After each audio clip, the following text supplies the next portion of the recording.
వెంకటేశ్వరుడు అంటే ఏంటి? ఇదే క్వశ్చన్ అని అనుకుంటున్నారా? వేం అంటే పాపము, కట అంటే తీసేయడం, శ్వరుడు అంటే తొలగించేటటువంటి వాడు. కలియుగంలో ఎవరికి భగవంతునికి పాదాలయందు మనసు నిలబడదంట. కలి యొక్క ప్రభావం వలన భౌతిక సుఖాల వైపు ఎక్కువగా మోజు ఉంటుంది. మనస్సును నిగ్రహించడం అంత సులభం కాదు. చాలా పాపాలు చేస్తూ ఉంటాము.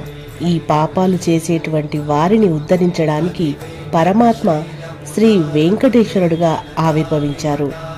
ఆ పాపాల్ని తీసేయగలిగే శక్తి ఆ పరమాత్మకే ఉంది. ఇక తిరుమల కొండకి వస్తే సాక్షాత్తు వేదములే ఆ కొండకి రాళ్ళయ్యాయి. ఒక్కొక్క యుగంలో ఒక్కో అవతారమెత్తి ఆయన ధర్మాన్ని రక్షించాడు. కృతయుగంలో నరసింహ అవతారంగా, త్రేతాయుగంలో శ్రీరాముడుగా, ద్వాపర యుగంలో శ్రీకృష్ణుడుగా, అలాగే కలియుగంలో శ్రీ వెంకటేశ్వరుడుగా అవతరించాడు. మిగిలిన అవతారాలలో చేసినట్లుగా కలియుగంలో స్వామి దుష్ట సంహారం ఏమీ చేయలేదు. కత్తిపట్టి ఎవరినీ సంహరించలేదు. ఆయన చాలా కాలం వరకు నోరు విప్పి మాట్లాడేవారు. తొండమాన్ చక్రవర్తి మీద కోపం వచ్చి మాట్లాడడం మానేశారు. కాబట్టి ఆ వెంకటాచల క్షేత్రము పరమ పావనమైనటువంటి క్షేత్రము. తిరుమల కొండ సామాన్యమైన కొండేమి కాదు.